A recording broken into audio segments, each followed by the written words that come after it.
Hey guys, before I get started, I just want to say a couple things. Number one, friends can disagree.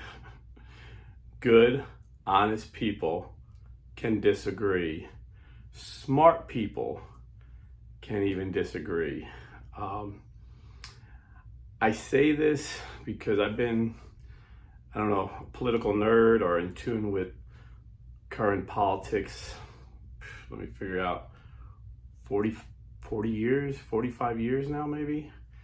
And one thing I noticed, Mark Twain saying is very true. It's easier to get someone to believe a lie than to get them to believe they were lied to. So once someone accepts a narrative, accepts a theory, accepts a lie, it's so hard to change their mind. It's easy to trick them if you're a good talker. You know, we've seen that with Obama and Clinton. They were smooth. They had a lot of people believe in their lies. But anyway, and I will admit I'm guilty. I am guilty of building you a clock when you ask me a question. But on this, I'm gonna build it step by step. But if you're patient, and I'm gonna try and make this quick because I want to be out of the house by 5 a.m. this morning. I got a long day, so I want to start early. I'm gonna try and make this quick, but I want to build you a clock, so when we get to the right time, you understand it. But it'll be at the end. So. The term gaslighting is popular today. It comes from a 1938 play where the husband was trying to make his wife think she was crazy. So back then they had gas lights, and you can lower the gas and it would dim the lights. So every day he would dim the lights a little bit. And the wife would be like, why is it getting dark? No, nothing's changed. And he got it. Eventually he did it so subtly, it was like black, and she thought she went crazy. He convinced her she was crazy. And this is what the media does to the public. They gaslight us constantly. And in fact, in the 90s, Rush Limbaugh had a TV show. It was actually the first political satire parody TV show, long before Jon Stewart had his liberal show. And Rush Limbaugh would do like skits showing the absurdity of the media. And I remember one skit was, it was a terrorist bombing, and they caught the guy who did it, and the news reporter was like, his name is Abdallah Omar Mohammed, and he was yelling Ali Akbar as the cops took him away in handcuffs. But we don't know the motive, and they kept saying, we don't know the motive. You know, it's kind of ironic. And that was before 9/11. Where they gaslit us as well. But us conservatives always got Rush's humor because we knew we were being gaslighted. You know, we seen it with Ronald Reagan. The media was telling us this guy's a buffoon. And then when people realized, no, he's actually pretty smart, they were like, well, he's a Hitler, he's a fascist. And you were forced to critically think back then because there was 3 TV stations, ABC, NBC, CBS. That was it. And, you know, a couple local affiliates, but they were all liberal. And they all gaslit you. They subtly gave their narrative. There was no social media, so you really had to think through. But the American people knew how to critically think back then, and we elected Ronald Reagan, and we re-elected Ronald Reagan in spite of the narrative of the media that he was Hitler. And then 9/11 came, and again, we knew, common sense Americans, us conservatives knew right away, these were terrorists that hate America. And even as it came out that they did it because they want to take over the world basically and impose Sharia law like they had in Afghanistan. This gang of guys were trained in Afghanistan. And they told us the reason. They hate us because they believe we're a Christian nation. They hate us because they believe we're immoral. We let our women walk around in miniskirts when they should be in burqas. They hated us because we had the freedom to drink alcohol. I mean, they hated us because we believed in freedom. They hate freedom. They hate us. And the media kept trying to give other reasons. Well, America's pressed these Muslims. It's always, we're the bad guys. America's always the bad guys in the eyes of the liberal media, and they were trying to gaslight us almost like they were justified. And this is not all Muslims, and I would admit that I was delivering for Pepsi at the time, and most of my customers in Orlando were Muslims, and they were just as angry as us. They were Americans. They were Muslim Americans, and they were in America because they love America, and they left their oppressive countries, these Muslim countries that oppressed them, so they could be free. So yeah, most Muslims didn't feel like them in America, but around the world, we've seen in Iran, their government chanting death to America, celebrating their government officials chanting death to America. And all over the Middle East, people chanting death to America. And even there was I seen it with my own eyes, some people in Manhattan, some Muslims celebrating this. So their narrative that all of them were like the store owners that I knew, which are entrepreneurs, so they're generally conservative anyway, was a lie. They were gaslighting us.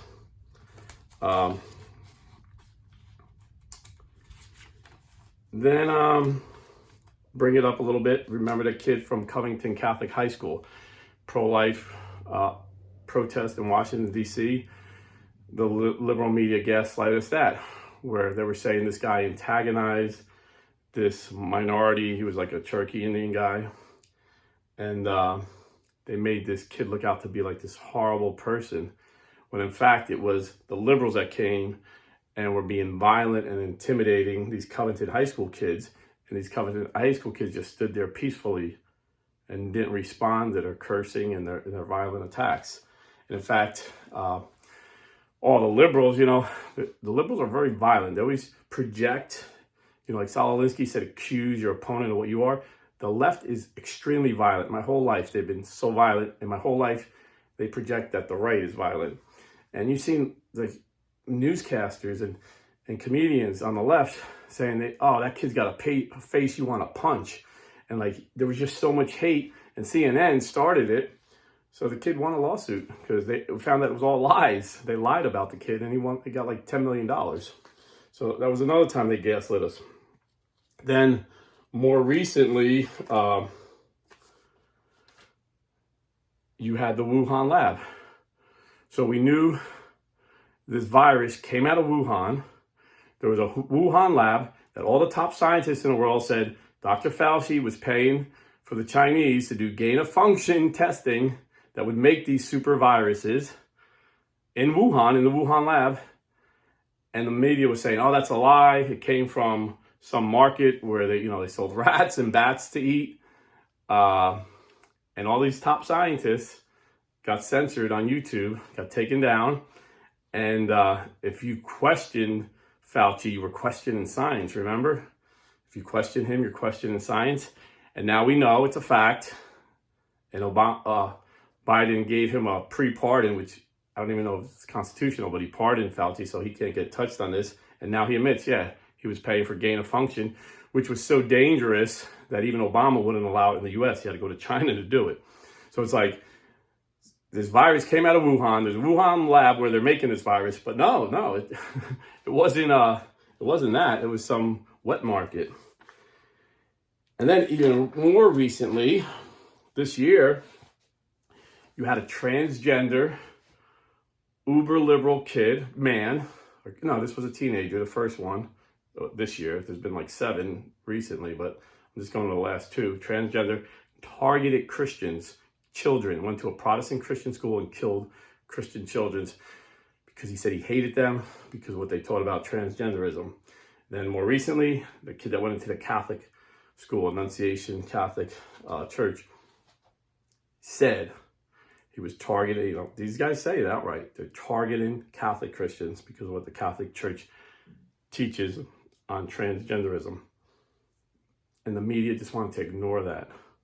Trying to make it, he was oppressed, he was bullied. No, none of that was true. He was just driven by a demon, the demon of transgenderism, to hate and to kill. So they gaslight us. Then, I don't want to miss anything. Then you come to Charlie Kirk, who agreed with Pope Francis that transgender ideology is demonic and preached that all the time. And he was literally answering a question about transgenderism when he got brutally murdered and assassinated. They find the shell casings or the bullets with pro-transgenders writings on it.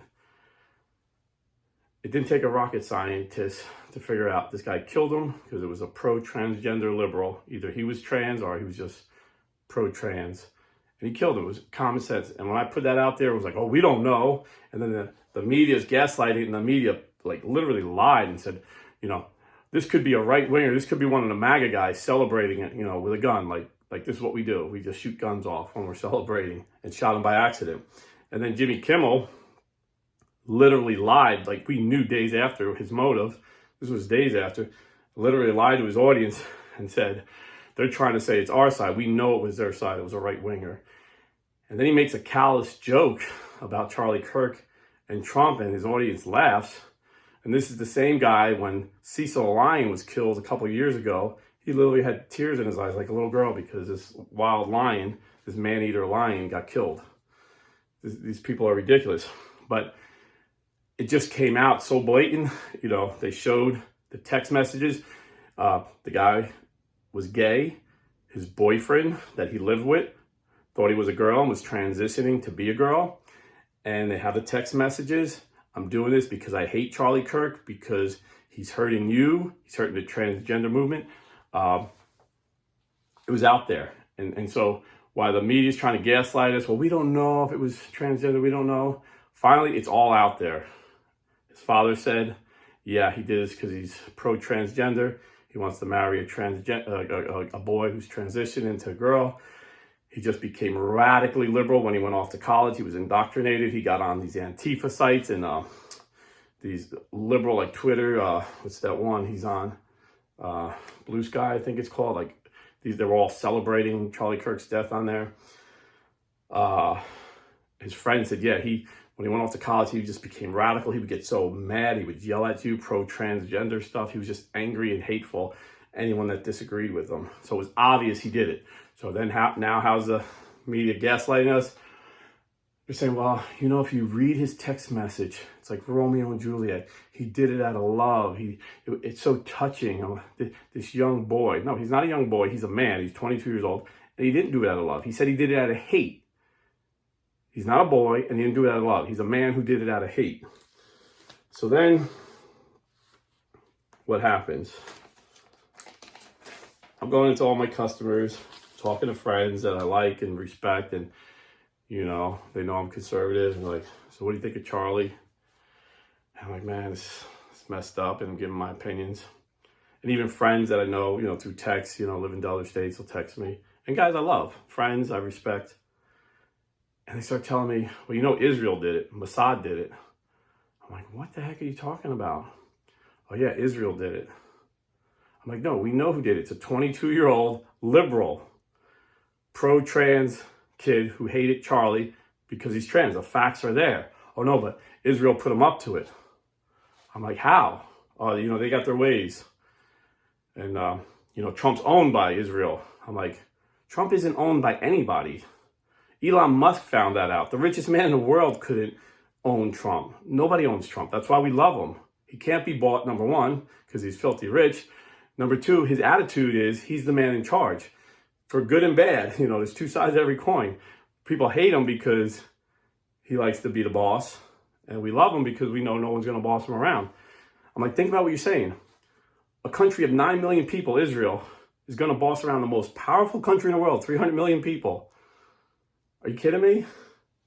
And then you're saying Trump's a liar because he said he loved Charlie like a son. You're saying all his sons are liar. Eric, Don Jr., Barron said Charlie Kirk was like a brother to them. They considered him their fourth brother. Their father loved him like a son. You're saying his wife is a liar who said he was like a son to Donald Trump. You're saying J.D. Vance is a liar, Marco Rubio. All these people are lying. They're all conspiring with Israel to take out Charlie Kirk. Now, this is how the left does this. This is like advanced gaslighting, and I've seen it through the years. So the left will come up with a conspiracy theory that they know is untrue, and they can debunk it when the time is appropriate. And they do it for three reasons. Number one, well, what they do is they place it in the ear of conservative media outlets, maybe with some secret information, some anonymous sources. And with any conspiracy, there's always some truth, and they tie it to what these people believe already. They have an inclination to hate Israel, so we'll send it to these people and show them, yeah, you know, this fits your narrative perfect. Israel's the bad guy. And they do it for three reasons. Number one, like three-card Monty. You know, I was talking about with the devil. The devil gets our eyes away from what's important. So three-card Monty, if you're not familiar with it, is it's real popular in Manhattan. They show you like a queen and say, if you could tell me after I spin these around where the queen is, you can win. Whatever you put down, you put 20, you win 20. And they always have a shill there who pretends he wins, but he's just in on the con. So three-card Monty, the left knows their side is violent. The left knows transgender ideology is violent because, like Pope Francis said, it's demonic.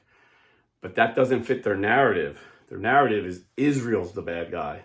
So boom, they have us looking at Israel. It's not the left ideology. It's not the media pushing hate towards Republicans. It's Israel. So they take our eye off the truth. Number two, they want to divide us. This is dividing conservatives. They want to divide us. A house divided cannot stand. They know this. And number three, they know it's a lie. And at the appropriate time, they'll debunk it and make us look stupid so they don't believe anything we say. You know, because there's some conspiracies that are true. But if they give us, if they throw out all these stupid ones and debunk them, then nobody believes anything on our side. Oh, those right-wingers are all nuts. They have no... But if you can logically prove your point, and if someone can logically prove to me that Israel did this, then I'll admit I'm wrong. But I doubt you can. And I've seen this with 9/11. After 9/11, Rosie O'Donnell, I think, was the first I heard. I don't know if she was the first one that said it, but Rosie O'Donnell, who hates Donald Trump, after 9/11 was on The View. And she hated George Bush. She hated Republicans. She said this was a inside job. George Bush and the Republicans were in on this because they want to go to war. And smart conservatives at the time debunked her. But the left kept coming up with this theory. And we kept debunking them. Now I see the same debunked theory come up on the right, and the left is debunking it with the same arguments we use. I heard Van Jones call us truthers and say how stupid it is that we think it was an inside job. So this is how the left works. Now, like I said, I could be wrong. A lot of smart people disagree with me. I have friends that I consider smarter than me, and they disagree with me. And I'm sure many of you disagree. So put in the comments why I'm wrong. But tomorrow I'm going to go deeper. You know, Charlie Kirk was a proponent of free speech. And he would put up a big sign, prove me wrong. And he would always give the mic to people that disagreed with him. And he would listen patiently, and then he would tell them why he disagreed with them. So tomorrow I'm going to make a video, and I'm going to call it Prove Me Wrong on Israel. And I'm going to give you all the arguments that people that hate Israel give. And I'm going to give you the political reasons why I disagree and the religious reasons. And you might be surprised. You might not. You might agree. You might disagree. But we got to have this conversation. We got to stop throwing names out. Anti-Semite, Zionist. You know, we can disagree politically. We can disagree religiously. But as us Catholics, we have to be in unity in the church. You know, we have to, as Americans, we have to be in unity as conservatives if we're going to defeat the communists and socialists on the left. It's a big threat. I think that's the biggest threat right now to our country is the left. But we're winning. You know, we're winning. The Democrats have never had such low ratings before. They're losing registrations. And even when people thought we were losing, you know, when Obama won, us conservatives were so depressed because we knew he was a socialist at heart. But we didn't go out rioting. We all went to work the next day. I remember my boss was, big Obama supporter. I called him up and said, hey, congratulations, your side won. Your guy gave a great speech yesterday. And he started laughing. He's like, well, thank you. Because we debated vehemently before the election, the first time Obama won. I said, but you know what? If he does what he thinks he's going to do, we're going to destroy you in the midterms. And he started laughing. He said, well, usually the sitting party loses a few seats in the midterms. I said, no, we're going to destroy you. We're going to win at least 50 seats. And he laughed. The midterm, Obama started putting his socialist practices in, lost 62 seats. And I knew this because I'm a student of politics, and I've seen the same thing happen with Clinton. See, Democrats always lie to you. To get elected president, they have to pretend there's something they're not. So they pretend they're moderate. Bill Clinton did the same thing. But his first 2 years, he put in all this Democrat socialist agenda, and he got whacked in the midterms. I think he lost like 40 seats. And it was the first time in 40 years that the Republicans took control of the House. For 40 years, the Democrats controlled the House. But Bill Clinton's policies were so bad the first 2 years, he got killed. But he was smart enough, he was politically savvy. He hired Dick Morris, a Republican political strategist, to help him move to the center. And Dick Morris said, well, you gotta sign this balanced budget Newt Gingrich keeps wanting you to sign. You keep vetoing it, you gotta sign it. He said, you gotta sign, most Americans want, if you're on welfare, you gotta work, you gotta sign and work for welfare. So he actually moved to the center and he was reelected. And he signed 6 balanced budgets that Newt Gingrich gave him. So Republicans balanced the budget, but he gets the credit because he signed it. So I seen this happen. When Trump won, the left went crazy. They started burning down buildings, rioting. They had 1,500 riots the first summer. 24 people were killed by the Democrats. They took over police stations, burned police stations, bombed police stations. They were just totally violent. And again, we got gaslit. Oh, these are peaceful protests. So there you go. Like I said, I could be wrong. And I'm not mad at you if you disagree with me. Please put in the comments why. But I think the left is playing the right when they make us look like the anti-Semites. Because the left is very anti-Semitic. The left is extremely anti-Semitic. And again, they're trying to give us the bait to make us look like the anti-Semites, for us to look like the violent and the bad guys. Don't take the bait. Ronald Reagan seen this in the 80s. We had a rising on the right of some anti-Semitism. Him, William Novak, all the conservatives back then seen it. They pushed it down, and now it's raising its ugly head again. And most the people I know aren't anti-Semite. They don't hate Jewish people for being Jewish. They just disagree with the state of Israel, what they do. But you see, they're believing a lot of lies that are getting them to sound like they hate Jewish people. And it looks really bad for us Christians. And Charlie Kirk wasn't there. And that's another thing. Charlie Kirk wasn't there.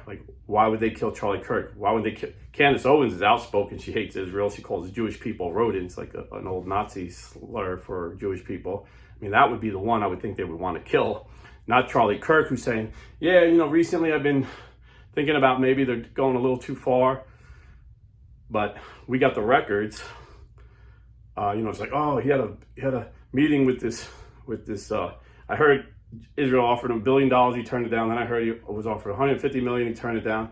Then I heard Ackerman, this Christian businessman, offered him a ton of money. And Ackerman said, no, there was nothing about that in the meeting. He said, actually, he wanted the meeting because he was concerned about all these anti-Semitic questions he was getting in, and he wanted some help answering them. And he goes, I'll show you the text that we had. And he shows the text, and he's telling the truth.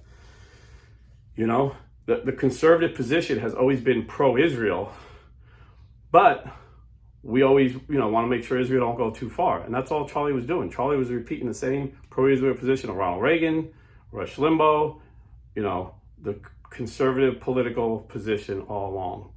So there's no reason they would kill him. There are way more anti-Israel people, and there's way more people that have more power and influence than Charlie. Charlie was a 31-year-old man, with a wife and kids, is what I meant to say. And it was the evil, the demonic ideology of transgenderism that killed Charlie Kirk. Don't let the left fool you and blame anything else. God bless and stay Catholic.